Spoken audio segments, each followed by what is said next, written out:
Bienvenidos y gracias por acompañarnos. Mi nombre es Alejandro Marín, gerente a cargo de la oficina de JD Río en Colombia. JD es una firma de consultoría multilingüe especializada principalmente en ayudar a las empresas en hacer negocios en Latinoamérica. Para nosotros es un placer darles la bienvenida a nuestro seminario web. Conozca el proceso para cumplir con la UGPP y evite sanciones. También nos gustaría presentarles a nuestra supervisora laboral en Colombia, la señorita Diana Paola Díaz, quien explicará el rol de la UGPP, el procedimiento que ésta aplica para determinar las obligaciones, así como las sanciones y procesos de cobro. Antes de comenzar, nos gustaría agradecer a todos los participantes y recordarles que esta es una presentación resumida y dejaremos a un lado mucha información interesante, dado que esta es una descripción general del proceso para cumplir con la UGPP.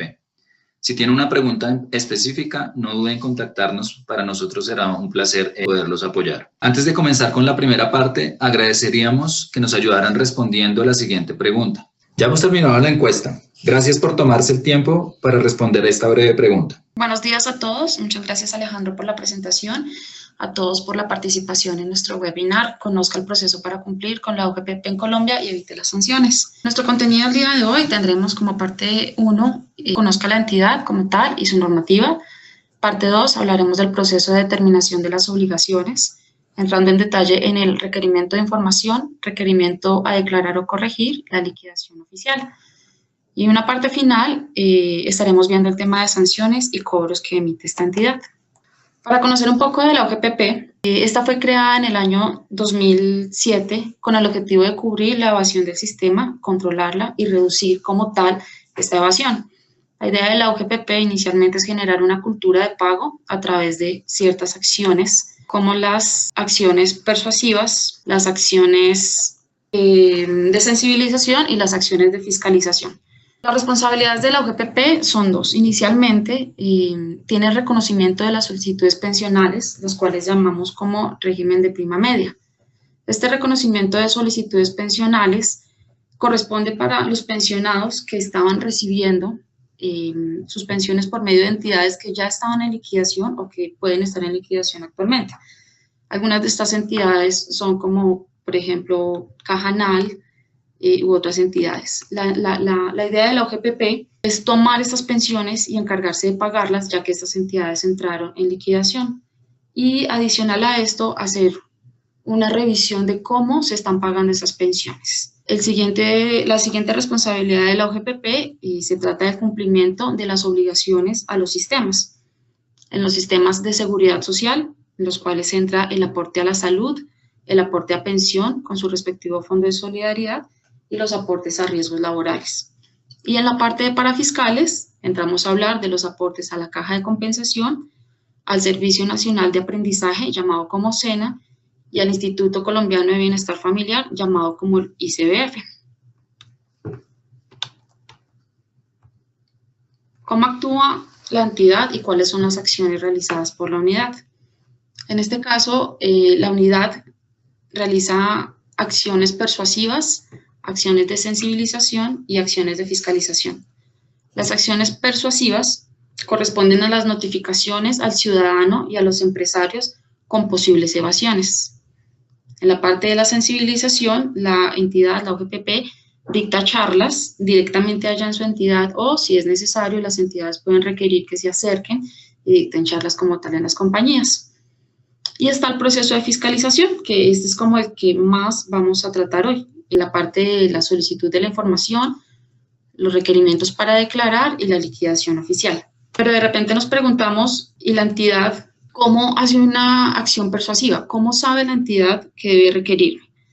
La UGPP, desde que fue creada en el año 2007, tuvo la facultad de solicitar a todas las empresas de Colombia la información de los colombianos. Entonces, es aquí donde arman una gran base de datos con información de la registraduría, por ejemplo, la cédula de todos los colombianos, información de la Superintendencia de Sociedades, donde informa el NIC de cada una de las compañías, informaciones adicionales, por ejemplo, de la DIAN, donde le reporta las declaraciones de renta anuales, entidades financieras e incluso tránsito, impuestos prediales, agencias de viajes, colegios. ¿Y cuál es el fin de tener toda esa información? Para que la unidad haga una acción persuasiva, debe saber en qué están los colombianos. Un ejemplo, ¿Cómo puede ser posible que un colombiano que tenga un muy buen carro, que tenga una muy buena casa, que tenga a sus hijos en muy buenos colegios, haga su cotización de aportes a la Seguridad Social y Parafiscales sobre un salario mínimo? La pregunta sería, ¿es posible que devengando un salario mínimo un colombiano pueda tener acceso a todos estos beneficios, a todos estos lujos? Ahí es donde empiezan como tal esos procesos de aquí hay algún tipo de evasión. Y puede ser de esta manera como la unidad empiece a persuadir y a solicitar que haga corrección en sus aportes. Eso es un pequeño ejemplo de muchas de las conclusiones que puede sacar la UGPP con la información que todas estas entidades les emiten. Ahora, ¿cuál es la normativa de la entidad? Digamos que la idea no es entrar a hablar de cada una de las leyes, pero para que tengan presente por qué está regida. Esta es una entidad que está adscrita al Ministerio de Hacienda y pues está regulada por varias leyes. La primera es la Ley 1151 del año 2007, que es cuando se crea la UGPP. En el año 2008, por medio del Decreto Ley 169, se le da la facultad a la UGPP de solicitar a todas las entidades, que era lo que les comentaba anteriormente, de solicitar toda la información de los colombianos y asimismo se decreta que todas las entidades están en la obligación de entregar la información de todos los colombianos sin omitir nada. Ya las siguientes normatividades son las reformas tributarias que han salido a partir de este año. Tenemos la reforma tributaria del año 2012, la del año 2014 y actualmente tenemos la reforma tributaria del año 2016. En esta última reforma, la 1819, la UGPP hace un cambio en el régimen sancionatorio que venía haciendo la entidad. Esto lo veremos ya más adelante. Entonces vamos a entrar como tal a ver cuál es el proceso de determinación de las obligaciones. La UGPP inicia con un requerimiento de información. Entonces, cuando viene a este requerimiento de información es cuando les llega a la empresa un documento en el cual solicita toda la información de su nómina, de su contabilidad y todo lo que sea la compañía en materia para liquidar como tal los aportes. El envío de esta información será de 1 a 3 meses. Siguiendo con esa información, ya que la tiene la UGPP, ellos hacen un procesamiento de la información, análisis, hacen unos cálculos y emiten un requerimiento para declarar o corregir esos aportes que ya se han hecho. En este proceso de información y análisis y la emisión del requerimiento para declarar o corregir transcurren 3 meses. Luego de esto, la entidad debe dar una respuesta en la cual, como tal, el empleador decide si está de acuerdo o no está de acuerdo y se procede con el pago. Si no se procede con el pago y la entidad no está de acuerdo, se continuará con la liquidación oficial. Esta liquidación oficial, la entidad tendrá un tiempo de 6 meses para dar respuesta. Si nuevamente no se tiene como la satisfacción de esta liquidación, la empresa tendrá derecho a un recurso de reconsideración y finalmente se emitirá un fallo y se pasarán a las cobranzas. Esto que acabo de decir es muy resumido, pero vamos a ir como tal al detalle. 3 puntos importantes para mirar. 1, requerimiento de información. 2, requerimiento para declarar o corregir. Y 3, la liquidación oficial. Vamos entonces con el requerimiento de información. ¿Qué me puede solicitar la entidad? Este punto es un poco largo, pero vamos a tratar de resumir un poco. Entonces, importante tener en cuenta. La entidad me va a solicitar muchísima información. ¿Cómo lo voy a reportar? La voy a reportar por medio magnético en formatos en Excel. Estos formatos se encuentran en la página de la UGPP, que es www.ugpp.gov.co. Aquí se encuentran todos los formatos con los cuales pueden reportar toda esta información. Esa información debe ser certificada por el representante legal y como tal por su contador o revisor fiscal si la compañía lo requiere. ¿Qué me pide la entidad? Me piden estos 13 puntos. Tenemos entonces los balances de prueba. ¿Y qué son los balances o qué debe tener? Debe tener el detalle de las cuentas contables como tal, con unos auxiliares muy detallados, los cuales vayan por terceros, con identificación, nombre o razón social. Toda esta información debe ser enviada con corte anual o por periodos como lo solicite la entidad. Debe contener como tal cuentas de balance y resultados antes del cierre de año. Esta información, como les decía, se debe presentar en medio magnético en formato Excel. Lo segundo que me puede requerir la entidad son los auxiliares de las cuentas contables. Estos auxiliares igualmente deben ir consolidadas por año, deben ir detalladas por mes y por tercero, y debe ser certificado por el representante legal o por el contador. Seguido están los auxiliares de las cuentas contables, pero las relacionadas con gastos de servicios y diversos. De igual manera, presentada por mes, consolidada por año y detallado por tercero. La otra información que nos solicitan son las nóminas mensuales de salarios. Estas nóminas, entonces acá hay una anotación. Resulta que mi nómina es quincenal o que mi nómina es semanal. ¿Cómo debo presentarla a la entidad? Debo presentarla mensual. Es decir, que si yo tengo mi nómina separada por semanas o por meses, debo hacer una sumatoria y presentar por mes todo lo devengado por el empleado. En el caso de que, por ejemplo, en mi nómina tenga información duplicada por mes, esto deberá tener una razón, un porqué.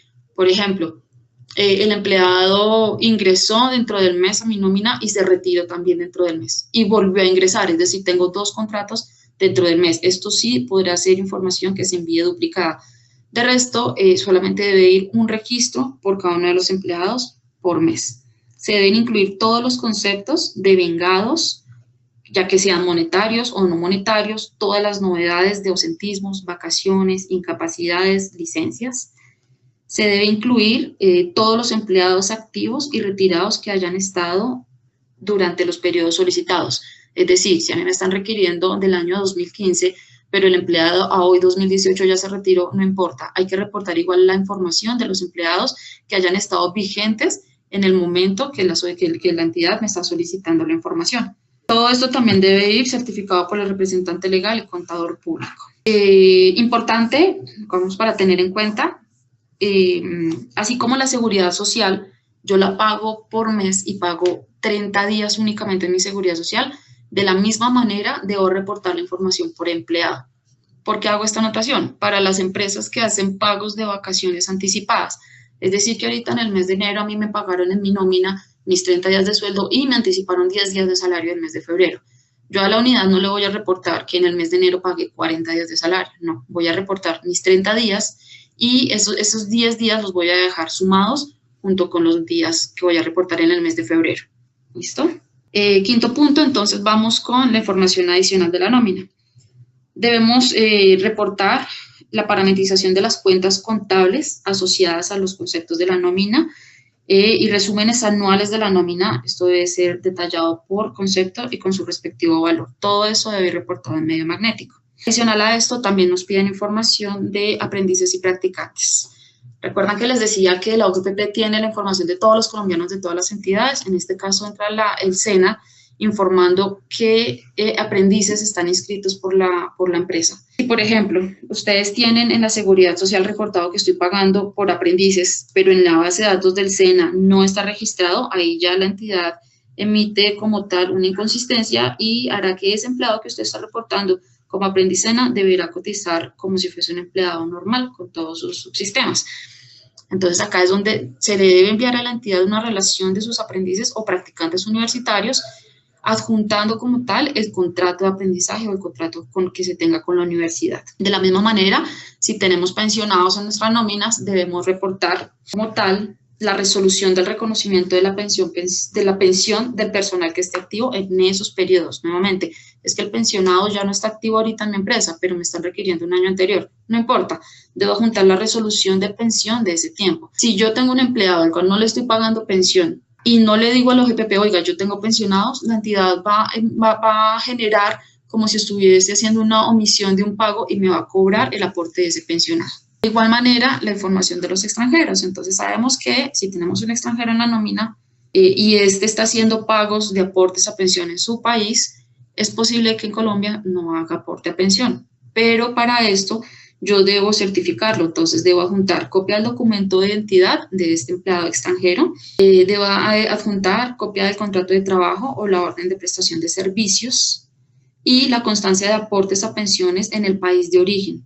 Aquí hay algo importante, como son extranjeros, estas certificaciones deben ser emitidas en el idioma español, no deben ser emitidas en ningún otro idioma. Ahora, hay una anotación importante. Si el empleado no cuenta con este soporte de pago y yo no tengo cómo demostrarle a la entidad que este empleado que no estoy pagando aportes porque es un empleado extranjero, es importante que la empresa afilie al sistema público de pensiones del país, que actualmente es Colpensiones, a este empleado extranjero y deberá hacer un cálculo actuarial para traer a valor presente todos esos valores de pensión que dejé de pagar y pagarlos en el momento, junto con los intereses efectivamente moratorios y la sanción que ya más adelante veremos. Ahora, Punto 9. La información de pactos colectivos y convenciones. Si tenemos pactos colectivos en nuestra compañía, debemos adjuntar como tal copia de estos mismos o sus similares y que hayan estado vigentes en los periodos requeridos, si existieren.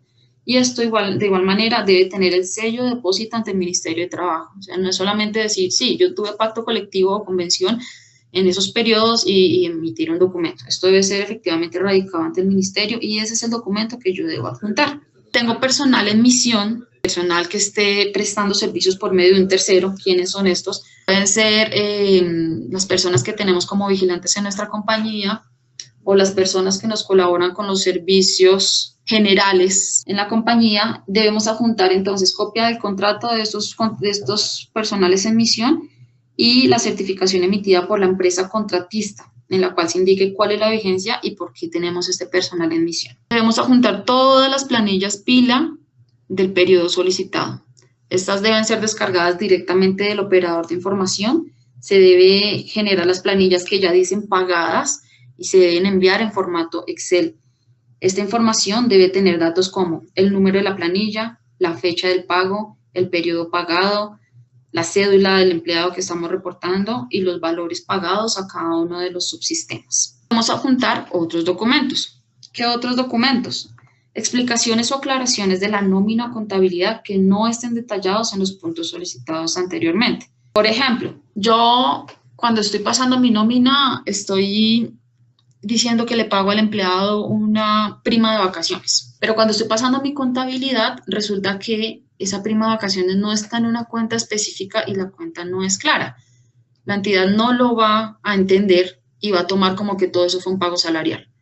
Cuando me hagan mi cálculo, me van a tomar entonces el salario del empleado más esos pagos, bonos, primas, como los llamemos, que no son constitutivos de salario. Y en los cálculos los van a tener en cuenta al 100%. Pero es que yo no le aclaré a la entidad que tengo un cálculo especial o que tengo una prima especial que es no constitutiva de salario. En este punto, donde hablamos de otros documentos, vamos a explicar todo eso, todas las cosas especiales que yo tengo en cuenta para el cálculo de mis aportes a la Seguridad Social y para fiscales y que la entidad no conoce. Finalmente, y es opcional, un formato de autorización de envío de la notificación electrónica. ¿Qué es esto? Yo les estaba diciendo que toda la información debo reportarla en medio magnético. Bien, yo puedo enviar todo esto, puede ser en un CD, en una USB, en algún medio magnético, acercarme a la entidad y decirle, acá está todo el requerimiento de información, ¿sí? Pero también puedo cargarlo por la página de la OGPP para que, digamos que el flujo de información sea más rápido. Y en ese formato de autorización yo lo que le voy a decir a la entidad es, oiga, señor OGPP, en vez de estar esperando una notificación por escrito, que puede demorarse por la mensajería, puede demorarse porque mi proceso interno de la empresa para que me entreguen documentación se demora 1, 2, 3 días, le autorizo para que me envíe la información de aquí en adelante electrónica y de la misma manera así nos vamos a comunicar. ¿Cuáles son las recomendaciones en este punto? 1, responder a todos los puntos requeridos. Si la información no aplica, de igual manera se debe informar. Entonces, por ejemplo, en los puntos de extranjeros, yo como empresa digo, no, yo no tengo extranjeros, pues no lo voy a reportar a la unidad. Error. Debería yo igual en el documento poner, extranjeros no aplica para la compañía, pensionados no aplica para la compañía. Con esto igual la entidad entiende que no estamos haciendo omisión de información, sino que efectivamente no tenemos ese tipo de empleados o convenciones o cualquier otro punto.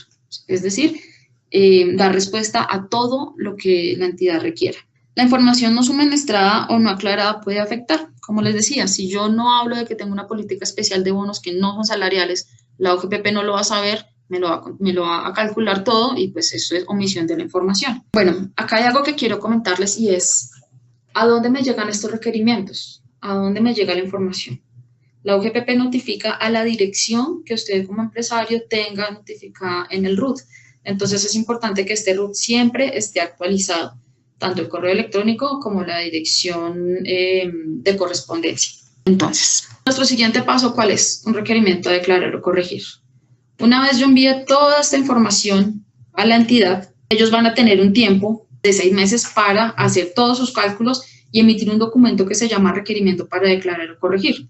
Este documento es largo, son varias hojas, ¿y qué vamos a encontrar en él? Vamos a encontrar una presentación como tal de la entidad, Ellos van a emitir como unos conceptos de qué significa, por ejemplo, cada uno de estos puntos. Van a emitir los cálculos y cómo hicieron ellos para llegar y determinar la mora, la inexactitud o la omisión de los aportes que estoy haciendo. Este documento ellos me lo enviarán en Excel igual. Así como ellos piden todo detallado, ellos envían todo detallado. Entonces me envían un Excel con información como cédula, nombre del empleado, cuál es el periodo que le estoy verificando, que le estoy calculando. Van a decir, vea, usted aportó 100 pesos, pero yo como unidad digo que usted me debió pagar 200 pesos. Y un detalle de cómo hicieron ellos ese cálculo. ¿Con qué fin? Con que nosotros revisemos y digamos si estamos de acuerdo o no estamos de acuerdo con esta determinación de la entidad. ¿Qué conceptos deberíamos tener en cuenta en este punto o que vamos a ver en el requerimiento? Entonces va a haber un concepto que se llama inexactitud. ¿Qué es la inexactitud? Es la diferencia entre el valor pagado y el valor real, lo que les decía. La entidad va a decir, usted pagó 100 pesos, pero según mis cálculos usted debió pagar 200 pesos. Ahí hay una inexactitud. Cuando me requieren por omisión, quiere decir que hay un incumplimiento de alguna de las obligaciones. Por ejemplo, como estar afiliado a todos los subsistemas y por tanto no hacer el pago. Entonces yo tuve un empleado que ingresó en el año 2015 en enero, pero a mí se me olvidó hacer la afiliación a salud, pensión, la ARL y la caja de compensación. Simplemente entró a trabajar el empleado y no hizo las afiliaciones y por tanto tampoco he hecho los aportes. Es decir, que estoy incurriendo en una omisión. Está el concepto mora. El concepto mora corresponde al no pago oportuno. Entonces puede ser que sí, yo afilié a mi empleado a partir del mes de enero, pero empecé a hacer los aportes desde el mes de febrero. Ahí hay una mora como tal en el pago. El otro concepto a tener en cuenta es el IBC, que es el ingreso base de cotización. Sobre este es por el que se calcula como tal el siguiente concepto, que son los aportes, que es el valor que efectivamente se pagó por cada uno de los subsistemas. Vamos a tener el concepto de ajuste. El concepto de ajuste va a ser la diferencia entre el valor pagado y el valor que se debió pagar realmente. Y como último, tener en cuenta la administradora. ¿Qué es la administradora? Es la que corresponde al subsistema. Por ejemplo, mi administradora en salud puede ser Sanitas, un Colsanitas, un Comeva, y mi administradora en pensión puede ser un Porvenir, un Colfondos, un Protección. A eso se refiere cuando en el requerimiento para declarar hablen de la administradora. Ahora, una vez me llega ese requerimiento para declarar, yo veo todos esos cálculos, veo si son omisiones, inexactitudes o mora, y yo como empresa digo, oiga, no, eso está mal calculado. O bueno, sí, está bien calculado y voy a hacer el pago como tal.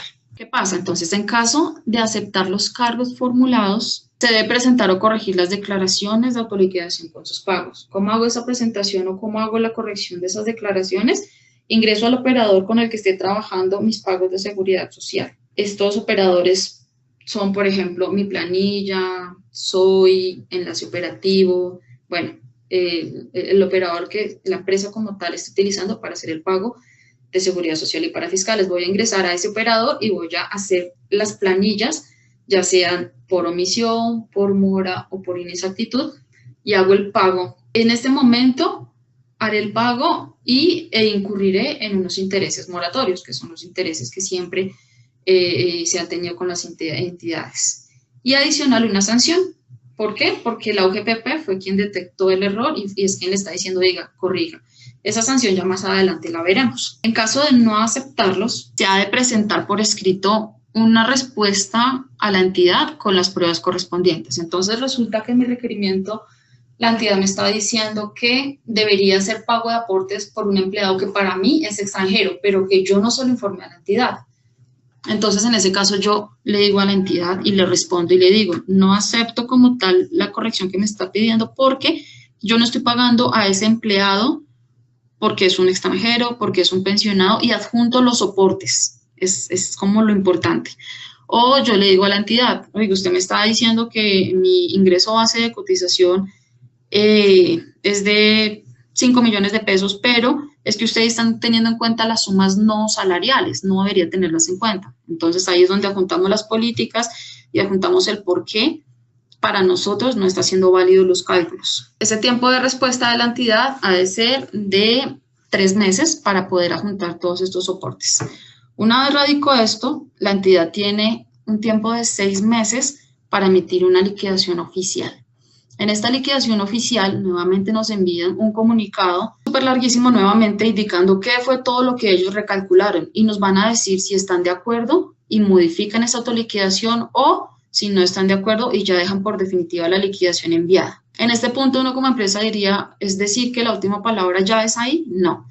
Hay una opción que es el recurso de reconsideración y en este recurso, una vez notificada esa liquidación oficial, se puede presentar dentro de los 2 siguientes meses este recurso de reconsideración. Para esto se debe enviar un documento dirigido a la Dirección de Parafiscales de la unidad explicando los motivos del recurso y anexando nuevamente las pruebas correspondientes, claras. De pronto es que le están devolviendo nuevamente la liquidación porque usted no está haciendo claro el por qué no está de acuerdo con la liquidación. Entonces hay que adjuntar la mayor cantidad de pruebas posibles correspondientes y que sean muy claras. Esta debe ser interpuesta por el representante legal o por su apoderado. En este punto, como ya estamos hablando de un recurso de reconsideración, es importante que el mismo representante legal o su apoderado vaya directamente hasta la entidad, hasta la unidad, con todos los soportes y haga como tal el acto de erradicación de este recurso de reconsideración. Si se envía un apoderado, ese apoderado deberá llevar un poder autenticado por notaría en el cual efectivamente el representante legal le dé como toda la vía para que sea esta persona quien notifique. Y un certificado de existencia y representación legal. Una vez radicado esto, la entidad va a tener 1 año para emitir como tal un fallo o un acto de admisión o un acto inadmisorio en el cual estará o no de acuerdo con este recurso de reconsideración, una vez hayan analizado todas las pruebas que se aportaron. Y en este punto ya no habrá más opción de que la empresa siga aportando pruebas. En este punto ya se da como tal fin a la vía gubernativa y ya se procede como tal con el proceso sancionatorio y de cobro. Vamos a ver cuál es este proceso sancionatorio y de cobro. Entonces, como para ir haciendo un resumen, la entidad me hace un requerimiento de información. Yo lo que hago es alistar toda la información y la envío a la OGPP. La OGPP va a emitir un requerimiento para declarar o corregir. Ahí yo miro todos esos cálculos y digo si estoy de acuerdo o no estoy de acuerdo.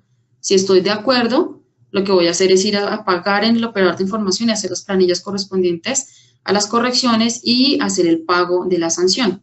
Si yo no estoy de acuerdo con esto, le aporto a la entidad todas las pruebas antes de que emita la liquidación oficial y le digo el por qué no estoy de acuerdo con esos cálculos. Seguido viene la liquidación oficial, que es la que emite la entidad, diciendo si estuve de acuerdo o no con esas pruebas. En este punto, cuando emite esta liquidación oficial, yo como empresa puedo decir, aún no sigo de acuerdo con estos cálculos y recurro como tal al recurso de reconsideración, en el cual ya la entidad emitirá un fallo final y se procederá como tal al proceso sancionatorio y de cobro. ¿Listo? En este proceso sancionatorio vamos a ver lo siguiente. Entonces, en todos los casos que yo tenga planillas que vaya a hacer ajustes, deberé pagar como tal los intereses por mora generado en esa autoliquidación de aportes. A partir de la ley 1607 del 2012, en esta ley habían unas sanciones como tal por mora en el momento de que yo iba a hacer una corrección voluntaria, es decir, si la entidad a mí no me había corregido, no me había requerido, pero yo hice una corrección porque me di cuenta que estaba haciendo mal los aportes, en ese momento me estaban aplicando unas sanciones. Pero entonces resulta que en el año 2014, con la ley 1739, se elimina como tal esa sanción por pago voluntario. Entonces, si usted como empresa, en este momento, a usted la entidad no lo ha requerido, usted dice, no, yo voy a ir a hacer una auditoría a mis pagos de seguridad social y parafiscales y encuentro que estoy haciendo mal las cosas y necesito corregir, yo voy al operador de información, hago como tal mi liquidación mi autoliquidación de aportes y pago los intereses de mora normal. Y en ese punto, por ser una corrección voluntaria, no voy a tener como tal una sanción. ¿Listo? Ahora, si yo fui requerido por la entidad, va a pasar 2 cosas. ¿Recuerdan que les decía que mis sanciones pueden ser por omisión o inexactitud? Entonces, si mi sanción es por omisión y en el momento que me emiten el requerimiento para declarar o corregir, yo acepto pagar, incurriré en una sanción del 5% por mes o por fracción de mes en el cual se haya incurrido como tal en la omisión de los aportes. Pero si yo en el momento que me requirieron y yo no estuve de acuerdo y dejé pasar el punto a la liquidación oficial y resulta que la OGPP dice, no, yo tampoco estoy de acuerdo con lo que usted me dice, debe pagar por ese aporte omiso, usted deberá pagar entonces como sanción un 10% igual por mes o por fracción de mes en la cual se haya incurrido en esa omisión. ¿Listo? Ahora, si mi requerimiento a declarar o corregir fue por una inexactitud, entonces, si hago mi corrección voluntaria, no tendré que pagar ninguna sanción. Si hago mi corrección en el momento que me requiere la entidad para declarar o corregir, pagaré un 35%. ¿De qué? De la diferencia entre el valor que pagué y el valor que voy a pagar ahora, según el dato que me dio la OGPP. Esa diferencia es la que le calculé 35% como sanción. Pero si yo en ese punto a declarar o corregir no pago y dejo que pase la liquidación a liquidación oficial, entonces mi sanción ya subirá un 60%.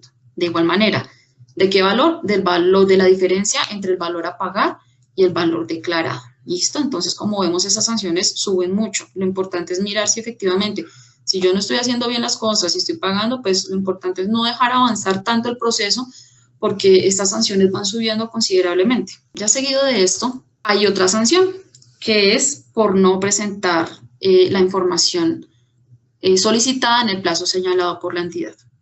En cada uno de los puntos, entonces, si me requieren para entregar información, yo tengo de 1 a 3 meses para entregar esta información, ¿sí? Pero si pasó 3 meses, 1 día, 3 meses, 2 días, 3 meses, 3 días, tenemos esta tabla en la cual la entidad nos dice, por demorarse en entregarme la información, usted incurrirá en una sanción.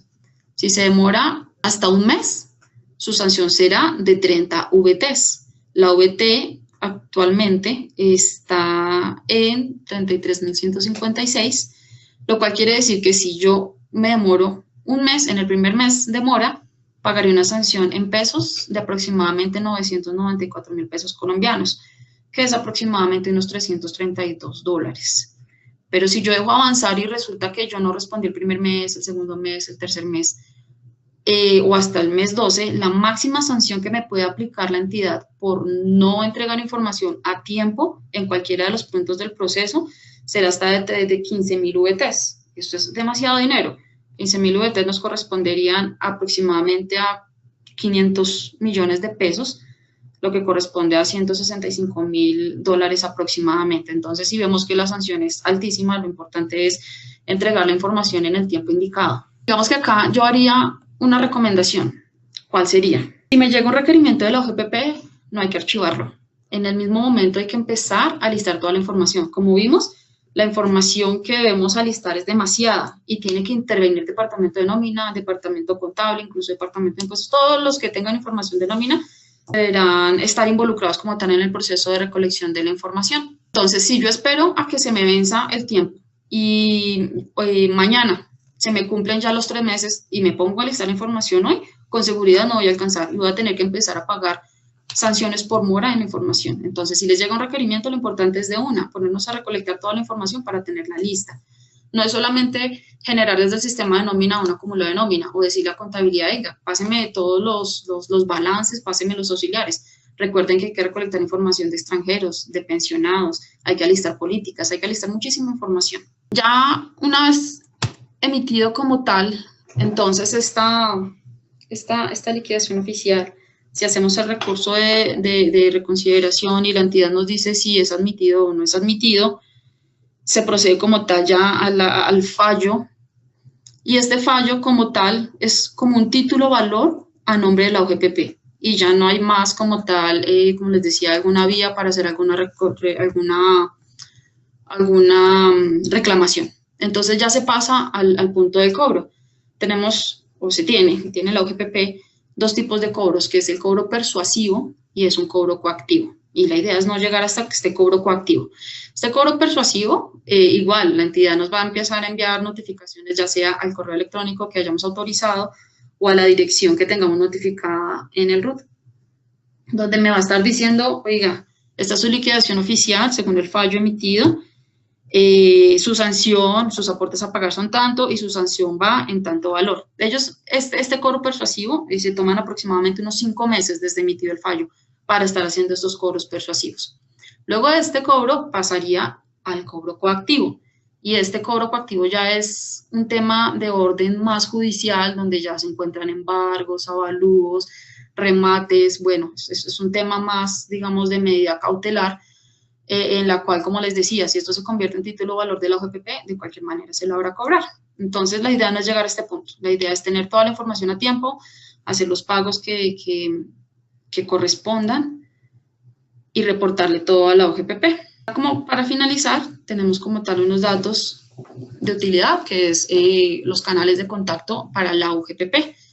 Están los centros de atención al ciudadano, que son los puntos presenciales, punto de atención virtual, están las líneas telefónicas y los correos electrónicos como tal de la entidad.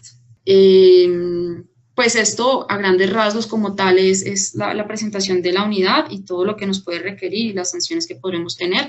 Como lo dijo Alejandro, pues al inicio de la sesión, este es un tema que podría llevarnos muchísimo más tiempo, pero pues a grandes rasgos esto es como lo que les podemos mostrar hasta el momento. Muchísimas gracias por su participación. Pasaremos ya ahora a Alejandro. Tendremos una última encuesta y una sesión de preguntas y respuestas. Muchas gracias, Diana. Sí, digamos que nuestra intención es poner sobre la mesa gran parte de la información que pide este órgano y de pronto también evidenciar un poco el tema de sanciones, que es bastante oneroso y no siempre implica que las compañías estén haciendo las cosas como no deben. Sencillamente es saber mostrar la información adecuadamente a este órgano para que no se generen dudas y no se disparen sanciones o procesos que al final del día son desgastantes.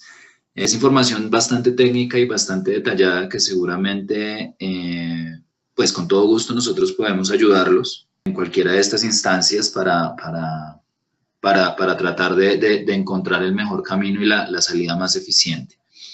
Como lo menciona Diana, vamos a hacer una segunda pregunta, una segunda encuesta, y posteriormente vamos a abrir una sesión de Q&A, una sesión de preguntas y respuestas para ustedes, en donde pues los invitamos también a que participen para poder socializarlas con todos los participantes de la sesión. También nos gustaría recordarles que todo el material que se muestra en este seminario, así como el audio, será enviado en próximos días a sus correos electrónicos para que lo puedan revisar en detalle. Y pues claramente si tienen dudas adicionales o ya específicas en cada uno de sus negocios, con gusto estarán nuestros datos de contacto para que por favor nos escriban. Entonces les agradecemos responder la encuesta. Muchas gracias, vamos a cerrar la encuesta. Ahora los invitamos a que participen en el chat con cualquier pregunta que tengan. Nosotros la leeremos y pues la revisaremos. Les daremos pues la respuesta que a nuestro criterio aplique para esa pregunta. Bueno, una pregunta que nos realizan, Diana, es generalmente los requerimientos pues viene la información señalada. ¿Cómo se debe reportar esa información adicional de la nómina que no fue solicitada en el requerimiento y que uno cree que pueda servir para explicar algunas diferencias que puedan surgir en el proceso? Sí, la idea en este punto, que es cuando nos requieren, nos solicitan la información, es emitir un documento adicional, una carta, un documento explicativo en el cual yo le digo a la entidad, adicional a todo lo que yo le estoy entregando y que usted me está solicitando, tenga en cuenta que yo tengo políticas especiales o tenga en cuenta que hay algún tratamiento especial con los empleados. Acá en esta carta es como un documento abierto en el cual yo le puedo dar todas las aclaraciones que considere necesarias a la OGPP. Ok, muchas gracias. También nos preguntan la importancia si la información debe ser remitida por cualquier persona de la empresa o esto debe ir firmado o reportado por alguien específico del Departamento de Recursos Humanos. Bien, entonces, aquí pasa algo. Cuando llegan los requerimientos de información, la primera persona que recibe la información dice como, esto debe ser de nómina, entonces entreguemos la nómina, o esto debe ser de contabilidad, entreguemos la contabilidad. La responsabilidad inicial es del representante legal y será él quien empiece a hacer como la gestión de recolectar toda la información. se la solicitará al departamento de nómina, al departamento contable. Los que estén en cabeza de tener esa información de las empresas serán quienes preparen toda la información. Ahora, ¿quién la presenta? La presenta el representante legal o su apoderado. Cuando les comentaba de lo que son los balances de prueba, los auxiliares de las cuentas contables y las nóminas, estos documentos deben llevar adjunto un certificado como tal del revisor fiscal o del contador público y firmado también por el representante legal, donde den la veracidad de esta información que estamos entregando. Bien, muchas gracias. También nos preguntan de la audiencia si es posible realizar un diagnóstico preventivo o es necesario esperar a que lleguen las multas y pelear pues en las instancias que ya hemos visto. No, claro. ¿Cuál es la mejor sugerencia? Lo mejor sí es de una vez, si no han sido requeridos por la entidad, solicitar un diagnóstico de mis pagos de aportes a Seguridad Social y para fiscales. Recordemos que a raíz de la última reforma, si yo hago corrección de estos aportes, si yo hago un diagnóstico y encuentro que estoy haciendo mal el pago de mis aportes, yo puedo ir a corregirlos sin incurrir en ninguna sanción. Entonces, sí, lo mejor es de una vez hacer como tal un análisis antes de que la entidad me requiera, porque en el momento de que ya ella me requiere, empezarán los procesos de sanción y pues a eso es a lo que no queremos llegar. Bueno, también nos preguntan que recibieron un correo de la UGPP en donde sugieren que se revise los aportes y se hagan las correcciones necesarias. Esto va en línea con lo que decías de los avisos persuasivos. Esta compañía dice que revisó y todo está correcto. La pregunta es, ¿debe hacer algún tipo de aclaración o debe responder? Sí, es importante cualquier notificación que me envíe la UGPP, llámese persuasiva, llámese de sensibilización o ya de fiscalización, todas las comunicaciones emitidas por la UGPP deben tener una respuesta. ¿Por qué? Si, por ejemplo, a esta persona que requirió la UGPP le está diciendo, oiga, haga sus aportes y usted no da respuesta, ellos igual siguen contando el tiempo, los 3 meses, los 6 meses, y ellos van a ir avanzando en el proceso. Si yo no doy respuesta, ellos no van a saber y van a empezar a cobrar sanciones. Entonces, si ya tengo toda la información, aunque yo sepa que está correcta, yo le voy a notificar a la entidad. Ya hice mi verificación de mis aportes, todo está correcto, no tengo ninguna diferencia para pagar. Y ya la entidad emitirá una respuesta de igual manera donde le dice, listo, no procederemos o sí procederemos y cuál será el paso a seguir. Respecto del tema de sanciones, nos preguntan, bueno, uno, ¿cómo se realiza? Y 2, si existen, digamos, que algún tipo de formato especial en donde deban hacerlo. Bien, entonces, cuando voy a hacer mi corrección en mi autoliquidación de aportes, recordemos que vamos al operador de información, llámese enlace operativo, mi planilla, aportes en línea, por donde yo esté haciendo mis aportes. Y ahí haré el pago de una mora como tal en el aporte. Pero cuando hablamos de la sanción, que es la que le voy a pagar a la UGPP, recordemos que esta es una entidad adscrita al Ministerio de Hacienda, entonces yo, por medio del Banco Agrario, voy a hacer un pago al Ministerio de Hacienda con ese valor de la sanción correspondiente que ya haya sido liquidada. Ese pago lo puedo hacer en este banco, ya sea en efectivo o ya sea con un cheque. O también se puede hacer una transferencia electrónica en la página de la UGPP. Hay un link donde se encuentran todos los datos para la generación de esta transferencia. Bueno, hay algunas preguntas que estamos viendo que son un poco especializadas para cada tipo de compañías y quisiéramos que de pronto contactarlos personalmente ya que tienen una profundidad bastante amplia. Entonces lo que haremos es contactarlos. Yo creo que con esto, si no tienen de pronto más preguntas, podemos dar por cerrada la sesión de Q&A. Muchas gracias por acompañarnos, por el tiempo por reservar este tiempo para escucharnos. Un gusto, digamos y gracias por la pregunta del tema del diagnóstico. Siempre es muy bueno tomar medidas preventivas y con gusto nosotros podemos apoyarlos en ese proceso de diagnóstico, incluso justo antes o mucho antes de que les llegue cualquier requerimiento de esta entidad, porque es mejor pues tomar las medidas con el suficiente tiempo y no pues con un requerimiento de la UGPP. Entonces les dejaremos nuestros datos de contacto. Con gusto pueden llamarnos, escribirnos o por cualquier medio podemos reunirnos también para tocar los temas muy puntuales a sus negocios y a sus compañías. Y muchas gracias y pues estamos a su servicio para lo que requiera. A todos muchas gracias por esta sesión. Como le dijo Alejandro, estaremos pues ya dispuestos a colaborarles y las preguntas que lamentablemente no alcanzamos a responder ya recibirán su respectivo correo con la correspondiente respuesta. Nuevamente muchas gracias a todos y que tengan un buen día.